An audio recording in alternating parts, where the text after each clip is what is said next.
80s music absolutely rips. Is all I've been listening to this week. I've just Heart, Don Henley. They're just, oh my gosh. I think Heart's actually 1970s. But anyways, welcome. Welcome to the podcast. Welcome to the podcast. Today we have a couple. What type of 80s music are you actually listening? I mean, like, okay, dude, so you said Don Henley. Pull up your. So I've been working on a playlist recently. Yourself? For myself. So I was in the gym. Typically, I listen to podcasts in the gym or audiobooks, but I've just, I felt I needed to mix things up. So I started putting together a podcast for me, or not a podcast, and a playlist for myself.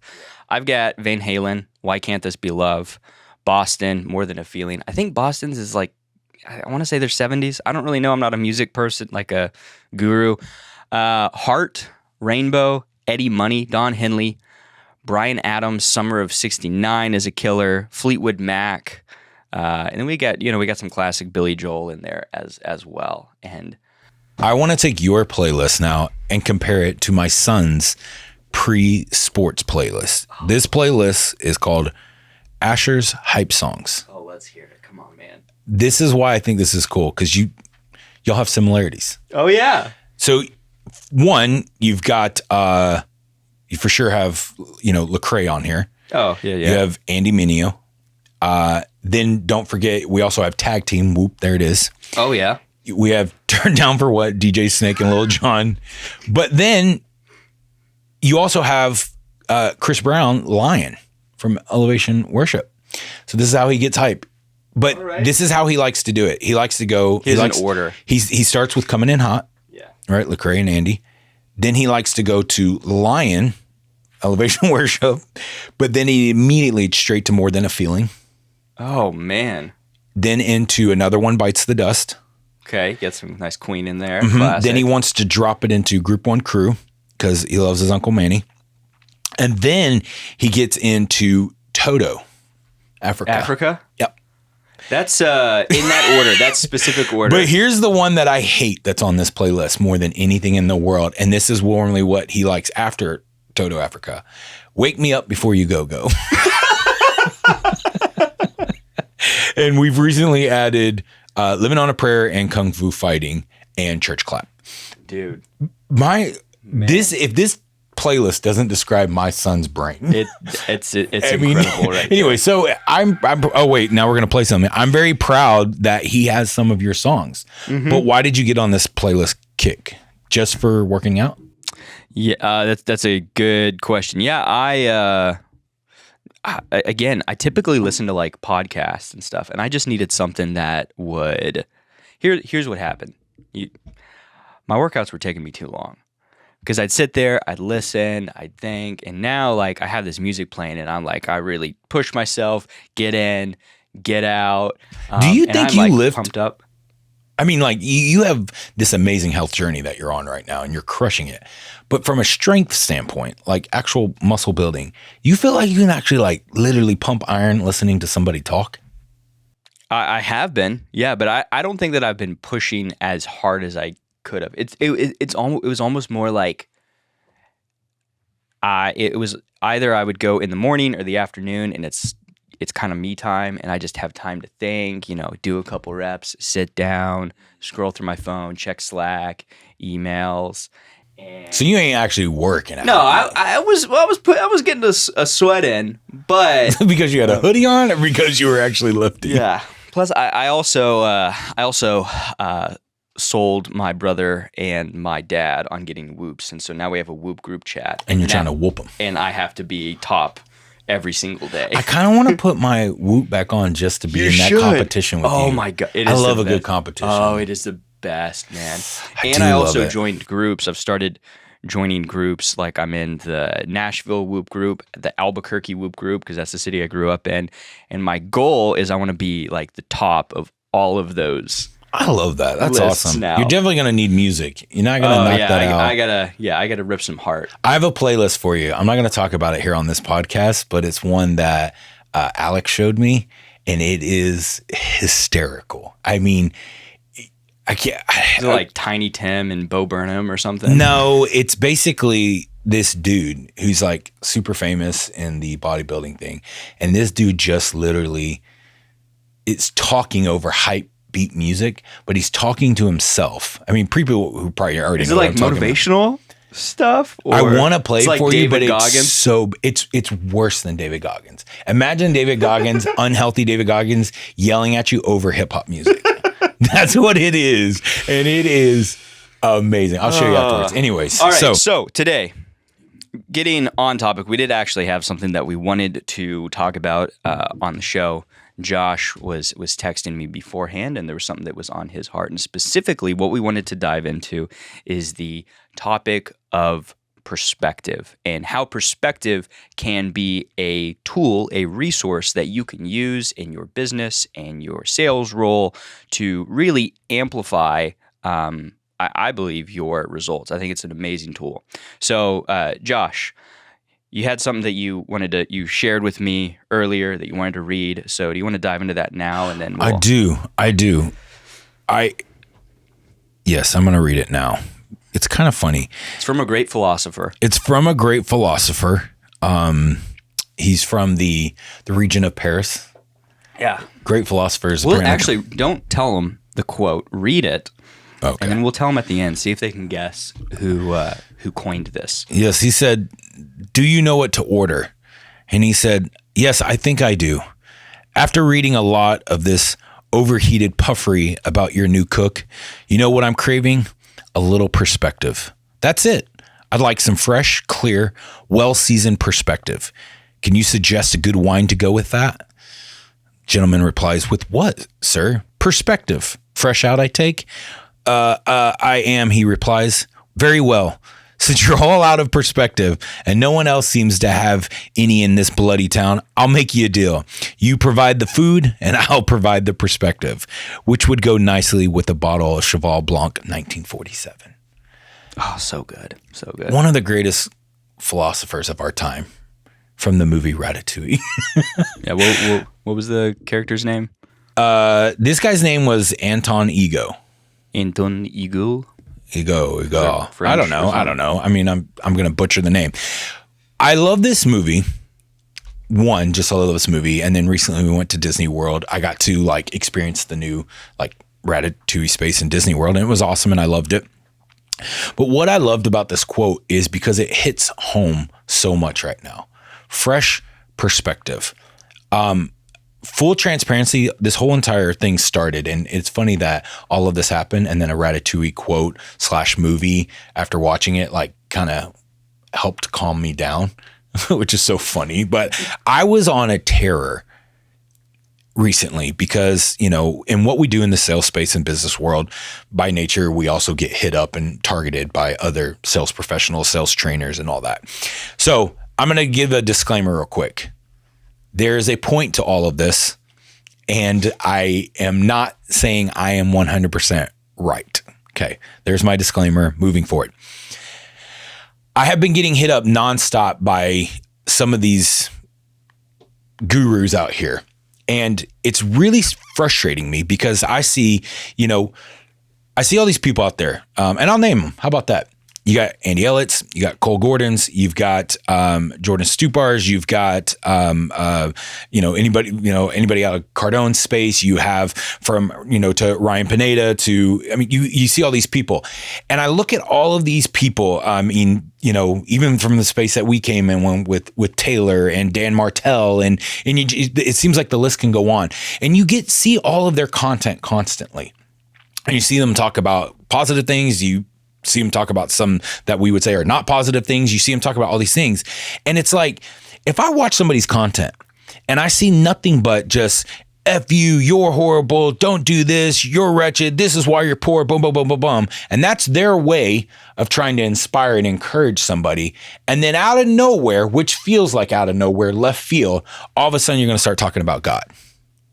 All of a sudden you're going to start talking about Jesus Christ as your Lord and Savior, and that God did this and God did that. And I'm just like, it hit me like a ton of bricks because I've said this before, man. Sometimes I feel bad for God. I feel like he gets blamed for the dumbest stuff all the time. He's constantly getting shade thrown his way as if it's his fault that all of this is happening.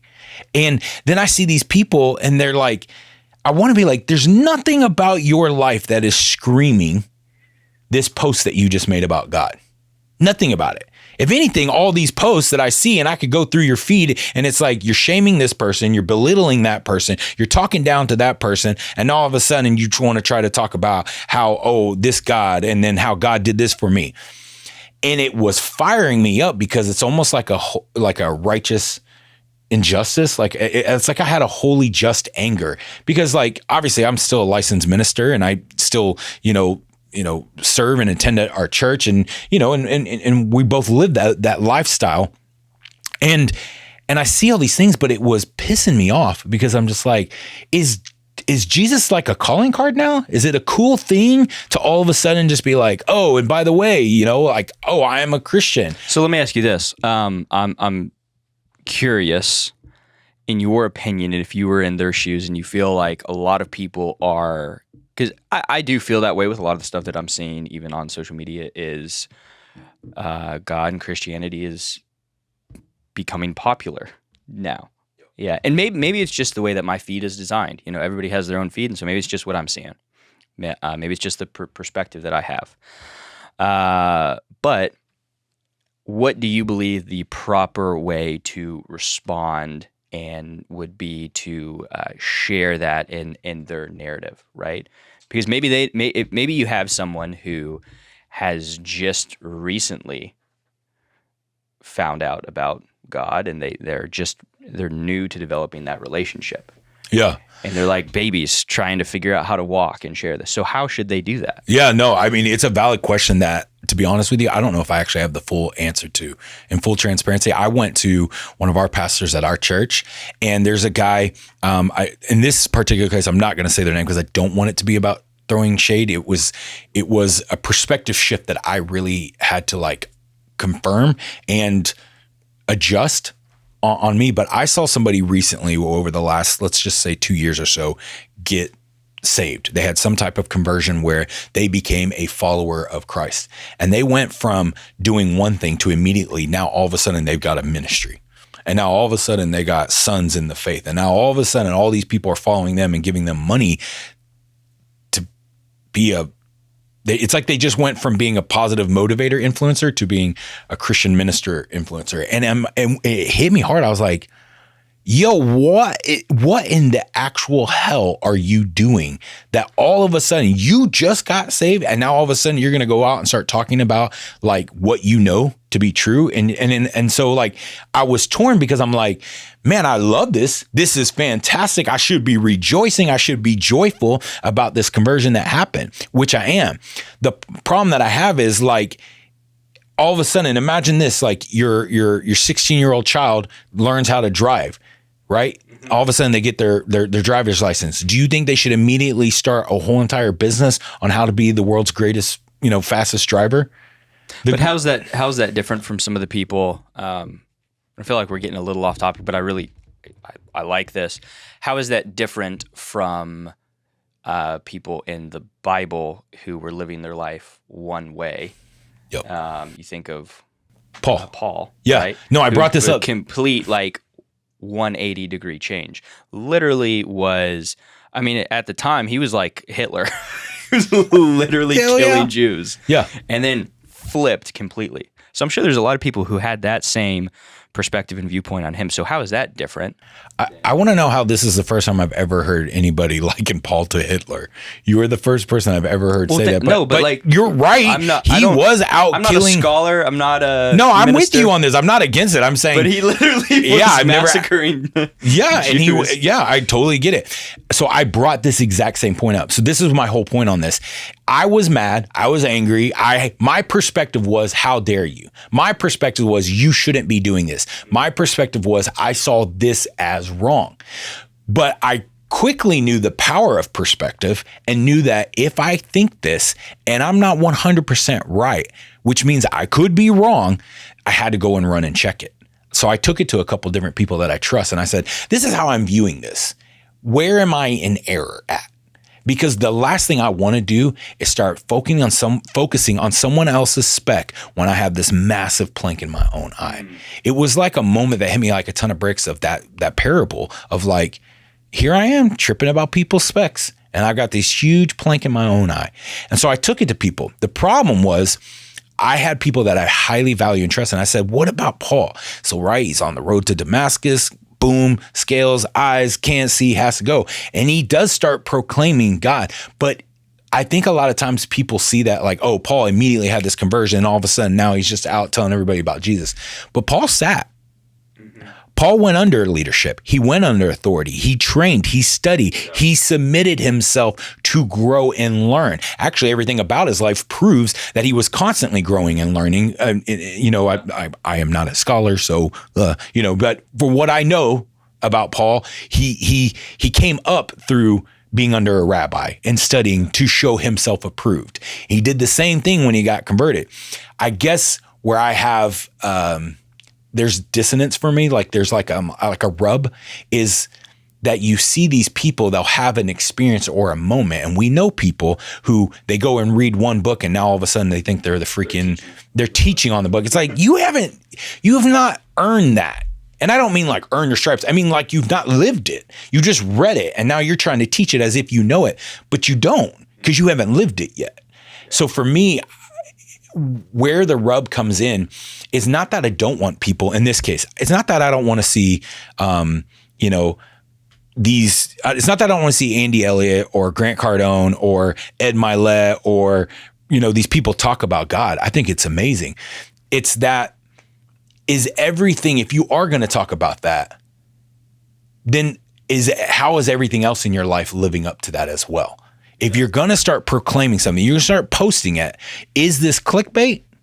Are you trying to get people to come in, or are you actually expressing and conveying the transformation that you've had? Yeah. I also think that time moves differently in our day and age than it did back then. Well, it does. It moves exactly the same, but our understanding and comprehension of it is different. Because, so like, for example, recently, the book that I've been reading through is Samuel, right? And really any book you read in the Bible, there will be like a couple sentences, and you forget that was over the span of like 20 years, right? Like you read the whole story of Samuel and Hannah and her, wanting a son and her taking the son to him. That's like 2 chapters. And you think, oh yeah, it was just like this quick thing. It's like, oh no, that was a span of over several years and years and years and years leading up to Samuel becoming like one of the most notable prophets in the Bible. And it was a long period of time. Now, in the Bible, it's like a couple chapters. Yeah, it's like a couple hundred words. We forget that it's a couple chapters, but there was like years and years and years and years leading up to that point. And I think on our end, we forget that things take time to really mature as a business owner, and your relationship with God and your relationship with your friends and your spouse. It's not something that happens overnight. And a lot of times we want things to be instantaneous, without actually taking the time to do the work that is necessary to make sure that, we're representing things in the correct light. Why do you think, I want to get back to this a little bit. Why do you think that bothered you so much? Like, why not just be like, oh, you know what? Good for them. Yeah, no, that's a great point. I mean, I took this to, not only did I take it to people that I trust and care about, because I wanted to check myself. Because the last thing that you ever want to do is think that, oh, hell, I'm 100% right and just run with it. It's like, I want to know, is how I'm feeling accurate? Because if it's not, and it's more detrimental for me to think this way, talk this way, and act this way, I don't want to do that. I want to do the things that are best for me, that are beneficial to me, that are also pleasing to, in my case of our faith, that are pleasing to my God, right? And it's like, so I don't want to do that. But I'm realizing why it bothered me is because I have seen so much misuse of God. I've seen so much misuse. Like when we started out this business, we said that we were going to do this differently. You know, we could sit here and we could talk crap like everyone else does. I could sit here and probably list, 100 things that I don't like about Andy Elliott. I could list 100 things that I don't like about, Cole Gordon, Jeremy Minor, Grant Cardone. I could sit here and just start knocking off things. I could make all my content about the things I don't like about them, to disagree with them. It's a great tactic, right? You go read 48 Laws of Power, or, any Robert Greene book, and you'll probably learn some strategy and tactic. But me and you felt like that's not the model we want to go with. And primarily because you know what? Every one of those guys or girls could do the exact same thing to us. They could list out every flaw we have, everything that's wrong. God forbid. You know what my number one goal in life is right now? You're going to laugh about this. I have no clue. Is this for this health journey that I'm on right now to work? And then I would just want to show up to one of Andy's events and be like, call me, bro. I'll take my shirt off right now. That's my only goal in life, instead of being for him to be like, damn, it didn't work because this dude actually did the work, right? And which only proves this point. But like, it's like, we don't do that because I don't want to do that the same way. I don't want to play the same game that everyone else is trying to play, where it's like, I'm just going to tear you down so that I get built up, because it doesn't last. It's not sustainable. At some point, you actually have to provide value. And the thing is, as equally as I could say, oh, I don't like this about this person, or we don't like how these people train, sales in here, I could also go through and say, you know what? Here's what they do right. Here's the good things that I've seen in them. Here's this, I'll keep using Andy Elliott. We met Andy Elliott at Ryan Pineda's event that we worked, and dude was so kind, so nice. Oh, yeah, he was great. Shook our hand. Great handshake. Phenomenal handshake. Phenomenal handshake. Strong handshake. Yeah. It doesn't mean, he looked us in the eyes. So there was genuine. He was authentic. He was kind. In that moment, we mattered for 30 seconds. All his little henchmen too had great handshakes. God, henchmen. God, he is literally Despicable Me. I mean, he's got the minions, and they really are, Elliott's army. It's like, good job on you. Good. You've bought people into a culture. Oh, I respect or a cult, one of them, but I don't know what it is. But what I mean by this is, the perspective that I have on is, though I disagree with some of his methods, though I don't align with everything that he teaches, and I'm not going to do it the way he does, it doesn't mean that I can't respect him. It doesn't mean I can't honor him. It doesn't mean that I can't actually even see some of the positive things that he does. And when I see people, my perspective is, when I see people popping off on social media and they just always want to be keyboard warriors or talk mess about this person, talk mess about that person, it's like, what is your perspective right now? It's the same thing that when, because I did this myself, when we see people talk crap about their bosses or their leadership, oh, they don't know how to do this and they don't know how to do that, or they talk to me incorrectly. I used to get mad at leadership. Leadership when I was in the church. I mean, I can't believe they did that. Why are they doing it this way? Why are they doing it that way? Until you get the perspective, and then you're in the seat. Right. And then you're like, oh, wow, my perspective might actually be off here. This might not be what it seemed it was, because I couldn't see the whole picture. I didn't see second, third, fourth layers, orders of consequences that were going on. So though I just saw, okay, this leader made this decision and they chose to do that, or they're saying this and I don't like that and I don't agree with it. So now all of a sudden, now I'm a victim, or now all of a sudden I'm against you. Now we're pitted against each other. But it's like, are we? Yeah. So one of the things that you said is being able to see the whole picture. And I feel like that's something that everybody, myself included, I'm sure you would agree with this, have a really hard time doing, is actually being able to get the whole picture of things. So what is it that you do to make sure, no matter the situation, right? Like, it could be a situation where, like, both of us have been in sales full time and we've all blamed marketing at some point because the leads are bad, right? Yeah. So what is the process that you take yourself through to make sure that your perspective is correct, and perspective is a tool for you to use to get better, instead of something that hinders you from growth or achieving whatever goal it is that you have? Yeah. I guess I know how I want to answer this question. The problem is, I feel like I'm so weak at this still. Like, I'm still learning how to do this. I almost don't feel like I have the authority or the validation to answer this question because I know how much I still have to learn and how much I still have to grow in this. Well, then let's take a step back. But I can answer it because I am Josh Altup and I'm an 8. So I will answer it. But we can take a step back. Let's take a step back then. You said that you don't feel qualified and it's something that you are still working through.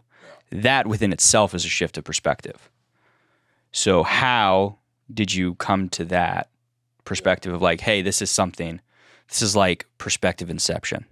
Yeah. The best way that I have grown in gaining perspective or being able to leverage perspective is looking inwardly at how many times I've been wrong. How many times I thought the way that I saw it, my perspective of a situation, of a scenario that I literally would die on the mountain. And then later finding out I was wrong. You know what's undefeated? Time. Time is undefeated. I have a friend who says the internet is undefeated, which is also true. But time is undefeated because every time I thought I was right about something and my perspective was accurate, therefore I made choices and decisions based off of that perspective that I was dead set on was accurate, it has proven me wrong. And I guess I'm at a point where I'm tired of being proven wrong enough. So now I'm on the front end trying to be like, because I'm quick to respond, quick to act. I mean, I think it's one of my strengths is that it's like, if I feel something, I'm like, boom, go for it. And there are some positives that come with that. The negatives are I'm quick to judge. Mm-hmm. I'm quick to overreact. I'm quick to accuse, to condemn. And so as in my own life and journey of faith with God, I'm like, why am I doing that? Why do I think that way? Why did I, kids will always show you very quickly, when I assume that, oh, my daughter or my son thinks this, therefore they did this and boom, boom, boom. And then they're like, hey, that's not how that went down. And now you're apologizing. Now you're the one asking for forgiveness because you screwed up. I think that's what I do now. Now I'm asking myself, okay, if this is how I initially feel about this, is it true? Well, who gets to determine if it's true or not? So for me, I check it. I've got people in my life. Think about the amount of times I've come to you and I'd be like, hey, this is how I feel about something. And I'll vomit on you. And then I'll say, what do you think? Because it's my way of saying I could be wrong and I'm open to your perspective. Then I have a counselor that I work with. I just recently even had a session where I was like, yo, something major happened. I felt this way, but I don't know if this is accurate. And that's what I'm trying to find out because I want to get clarity on it. Because if it's not, then I want to shift my perspective so I can see this in a way that is beneficial, not only for me, but for my family and for my kids, and for those that I love. Yeah. I think if you're in sales, business, creative, it actually doesn't matter what industry, what field that you are in. Even if you want to do this for relationally, I think if we could just slow down, if we're going to be triggered by something on the internet, which you know how easy it is to be triggered on the internet, especially this year, we're going into, an election year. So people are just going to want to be, or could easily be triggered. I think the most powerful thing that we can do is not be, or know how to respond versus reacting when we are triggered. That shift of that perspective of like, yo, that pissed me off. I don't like how you said that, blah, blah, blah. Instead of saying, you know what, now I'm going to prove you wrong. Instead of that going, why did you say it that way? Yeah. So one of the things I think is interesting you mentioned is you have been wrong a lot of times. And one of the reasons you're going through this right now is because you are trying to basically, I don't know what you sharpen your axe in a sense of making sure that you are right and having an actual process to go through instead of acting like immediately. So that brings up the question in my mind of confirmation bias. How do you ensure when you are going to your friends, family members, mentors, in making sure that you aren't just looking for the answer that you want? Because I think a lot of times people will say, oh, I need to shift, I need to open my perspective to things. But how do you ensure that you are truly opening your perspective and you're not just looking for the answer that you want people to give you, right? Because I think it's really easy to say, oh, I'm open. but then you are selectively open to only the answers that you want to hear. Yes. Yeah. I think to answer that question, you have to go back one step, which is you said something, I go to people to find out, to prove I'm right.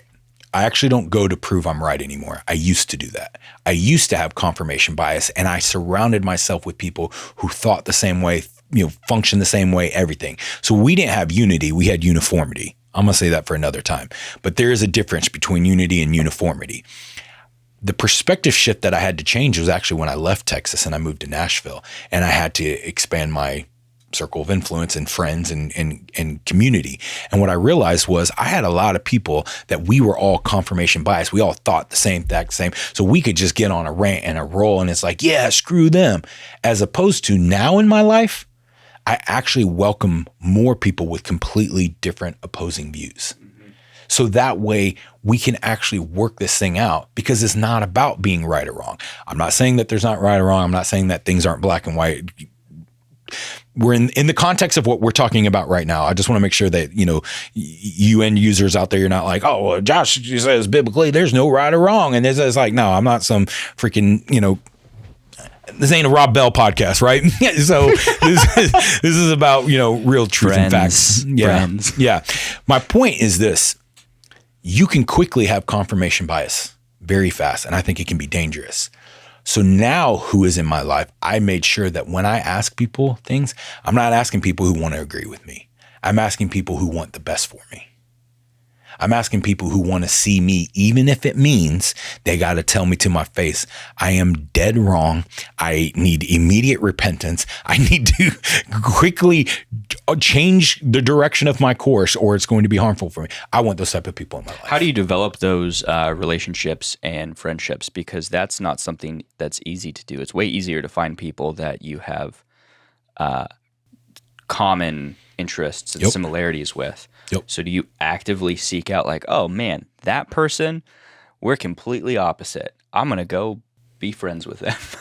I think a lot. Yeah, that's a great question. I naturally network. It's kind of how I'm wired. I'm always looking. I like to say I like to collect people, not in a negative way, in a positive way. Like, people are so valuable. Like, human beings are so valuable. Everybody offers something of value. And it's not a resource I just want to, purge, from, or something in a negative manner. It's that I have so much honor for that it's like I want to steward it. Naturally, I operate that way. What I had to do to open to make those networking connections, I actually had to start working on my pride. I had to start taking and saying, hey, Josh, you might not know everything. You might be wrong. And if you could be wrong about this, and you could not be accurate in this, then what's another way to view this and see this? Yeah. So it started with one. It started with someone that I knew and I trusted. And we always just butted heads and we just went toe to toe at it. And I started asking myself, but what if they're actually right and I'm wrong? And then I started saying, what if this isn't about right or wrong, and this is just about being able to have an open, honest conversation to see? Because right or wrong forces us into that it's either all one way or it's all another way, as opposed to there are things back and forth. Yeah. But how do you even in that situation, because that's something that I struggle with, how do you get yourself to the point where you have to admit that you're wrong on something? Like, I feel like that takes a lot of humility and strength to be like, I might be wrong about this. I think that's hard for a lot of people. Yeah. So how do you how do you become okay? Yeah. With that. I totally know who I want to have on our podcast to go through this as like a second follow-up, by the way. I think for me, it just goes back to the amount of times that I was wrong and accepting it. I take extreme ownership and personal responsibility. I have what I have in life because of me. I am who I am right now because of my choices. I think the way that I think because of what I have done, the amount of education I've acquired or the amount of education I've chose not to acquire. I don't ever try to put it on anybody else. Even when something actually has happened to me, I always try to take that control and the perspective of like, no, how can I respond versus react in this? How can I shift the way things? And I just feel like, damn, Jake, when you have been as wrong as many times as I have, it kind of gets old. It kind of gets to a point where you're like, this ain't worth it anymore. Like there's got to be more to it. And I would rather say I'm wrong in something and progress. Okay, with me and my wife, you know, you probably have a perfect marriage and you never argue. But Allie and I, we're phenomenal at arguing. Actually, to a point, it's like, it's kind of fun for us. Like we just love going back and forth. Sometimes she'll be like, do you need an argument right now? I'm like, oh God, I'd love one. I'm like, bring it on. But with her, sometimes she doesn't like it, but like when we've had a disagreement, an argument or something, I'm so like, great. You know what? I was wrong. I'm an idiot. I'm sorry. I apologize. Ready to move on? And I'm just like, I just want to move on. I'm like, why not apologize? We're going to have to at some point. Divorce ain't an option for us. Yeah. We already been in the fire this long. We're going to keep going. Nor God would I ever want to not be with you. You know what I mean? So I'm like, why don't we want to move past this? So then we move past this. We can have some makeup sex. We can have a good life. I'm like, why would we not want to get past this? We accept it. Here's where we're at. We're in a disagreement, but we also agree to disagree, but not agree to disagree. More or less like we came to a natural conclusion on the conversation. It's like, yeah, we should have shifted or adjust this, or this is going to take time to figure this scenario out. But what am I going to do? Be mad at you for the rest of this time? So I want to move on. Where Allie, she's like, no, I'm still mad. I'm an iron that is still now cooling off right now. And I'm like, nah, I'll touch you. You'll be fine. Yeah. You know, that's one of the things I love the most about the marriage that Kay and I have is the fact that we will get into arguments and we'll get kind of mean with each other to the point where my parents and her parents have seen us argue and they're like, are you guys okay? But I will say that we are extremely quick to either apologize or like make up about what happened. It's almost like it's like we don't hold anything back and we'll just let the other person have it. And then, I mean, you could ask Kay if she was on here, myself or her, literally 60 seconds or 5 minutes later, we'll text the other one or come into the other, into the room with the other one and be like, hey, I'm sorry. That got a little out of hand. Okay, yeah. I'm sorry about that too. It's like we just let it out and then immediately afterwards we're good. We've never let anything, or very few times let anything just like fester. Yeah.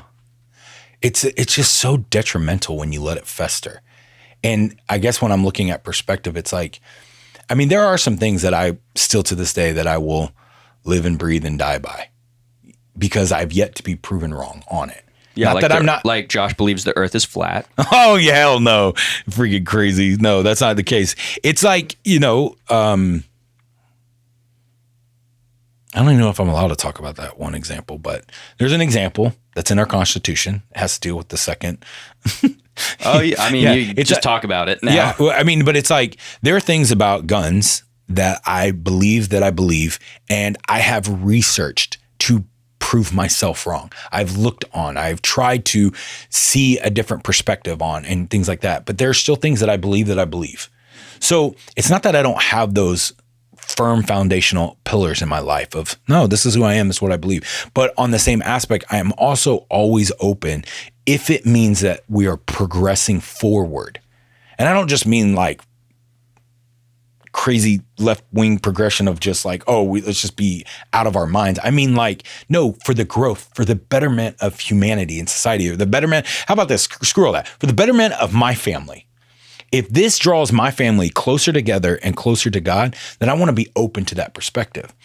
But it started in the business world. It started in that space of seeing like, I think leadership should do this way. Or let's make it very simple, sales. Every lead is broken. Every lead is, marketing's doing a horrible job. It's like, are they? Are they really doing a horrible job? Can you say without a shadow of a doubt that you're 100% dialed in? No, you can't. That's what makes me even laugh about people who said they're atheists. It's like, hey man, I can understand that you can say I can't prove that God exists. But in your same statement, you also have to say I can't prove that God does not exist. Yeah. So maybe you're agnostic, but you sure as hell can't be atheist. Saying you're atheist, you're just stupid because you're a contradiction to yourself because you can't 100% do either. You can just say, I don't believe, but you can't say he doesn't exist because you can't prove it. Now, I get it. You could say, well, you can't prove that he does. All right, well, we're not going to get into that. But that's my point. It's like, if you're in business, you can't say marketing's horrible and wretched and they suck. You know why? Because you can't say that you're 100% crushing it and that you're on it, that you have the perfect amount of touch points for every lead, that you've sent every email, that you had lead to speed, that you were on top of your game. You can't do that. Absolutely. To bring this back to sales, because that is what we do. We make salespeople and business owners great at closing deals and making money. I was interviewing someone yesterday for one of the companies that we're partnered with. And I was interviewing this guy for an SDR role. And he was asking me, I asked him about his experience, his skill set, what he'd done in the past. This guy worked insurance sales. Specifically, it was like workers' comp. And so he worked with big businesses getting workers' comp contracts, and it was all cold. Like he would, and when I say cold, I don't mean that he was using something like an Apollo or ZoomInfo where he built lists. He had to go out and cold call, like find businesses, cold call them, build the relationship with them. So he didn't have any leads. His book of business was what he built on his own. So you're saying he did sales? He did sales. Like real sales. Good old fashioned sales. And then he asked me what our process was and everything. I'm like, well, the company's pretty small right now. We spend, maybe $100,000 a month on ads online. They're all inbound leads, and you call those. And we've got, I don't know, maybe 150,000 current leads in the CRM. He's like, oh, you've got leads in the CRM right now? Like, I'm like, yeah, we got like a whole list. He's like, and you're bringing in new leads as well? I'm like, yeah. So the reason I bring that up is the way that he viewed like leads and everything was he had to go out and get them. And so you bring someone in to a situation like that, they are going to look at 150,000 leads. Some of these leads were generated 5 years ago, but to him, he's like, oh, that's a gold mine for me, man. Why? It's like you could turn marketing off tomorrow. And this kid, I think he was like 23, 24. It was like treasure to him. That is literally my favorite perspective question to ask a sales professional. If marketing turned off tomorrow, how would you still hit your numbers? How would you still hit your goals, your KPIs? Mm-hmm. Their response in that one moment will tell you everything you need to know about them. Tells you, like, if you're a leader, okay, what do I need to adjust and correct in the way that they're thinking about this? Do I need to fire this person? Do I need to, is something in my training is off? Is something on me as a leader? First, take that personal responsibility, but it will quickly show you. Somebody like that, God, I would just hire them right there on the spot. Why? Because their perspective is, I'm willing to do this, and now you're going to add this to me. The perspective of gratitude is higher. Mm-hmm. The perspective of understanding the ability to accomplish that much more. Yep. I mean, it's just so much greater. It's like, dude, that's the type of people you want on your team. Absolutely, man. Yeah. And so you're talking about, individuals where they're complaining about marketing or they're blaming marketing. And you mentioned, well, are you doing everything in your power to hit your goals? You can blame marketing for things, but are you actually doing everything in your power? An individual like that, I mean, I don't want to guarantee things, but I would bet on someone like that their ability to crush their goals is significantly higher than someone who just expects leads to come in, because he understands what it's like to have no leads and to have to literally cold call businesses in the Yellow Book, if Yellow Book's even a thing anymore. I don't know. I have no idea. Google businesses, Google pull up book. their number and, talk to the secretary, and then go to the secretary to, the HR department, and then talk with finance. Like, he understands that. And we're like, we don't have any of that, but we have people who've given us their information that have raised their hand and said that they're interested in what we have to offer. Mm-hmm. I think it's a good place to maybe even kind of wrap this up is if you're watching or listening to this in any capacity, or maybe you're seeing a short on this, ask yourself this question. Is what I believe about X, is it accurate? Is it real? And don't just, take that thinking time to really ask yourself that, let's make it easy.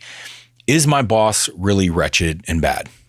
Are they horrible? Or are they corrupt like you've made up in your head? And find out.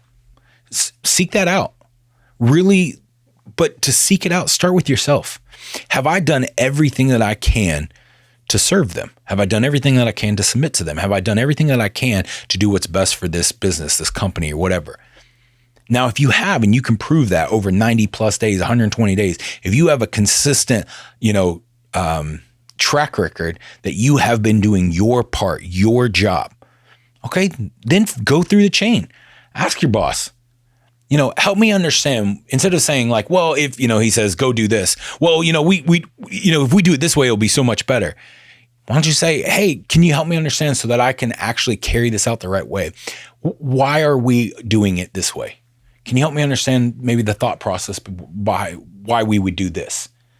Because if the approach is, I'm assuming the best in you, and the approach is, hey, I might not be right, which takes humility, takes you putting your pride, at rest, then you could open yourself up for a new way or a new perspective.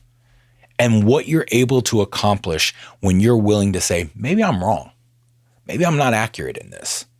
It allows us to see things. It's the same as when we look at other businesses trying to do what we do. I could be like, man, screw them. Or I could simply say, what if how they're doing it, there's something amazing to it? What if the way they're doing it, I don't have to agree with everything. I don't have to be in alignment with everything, but I can at least acknowledge that maybe I don't know everything, or maybe how they're doing it, maybe there's some benefit to it. I think it does more to empower us, the individual, than it's ever going to do to harm you. Absolutely. Couldn't agree more. So if you enjoyed this episode, like, subscribe, and share with a friend. We want to get the word out. We want to share this with as many business owners, salespeople, just individuals as possible. So as always, thank you for watching, listening, and stay sharp.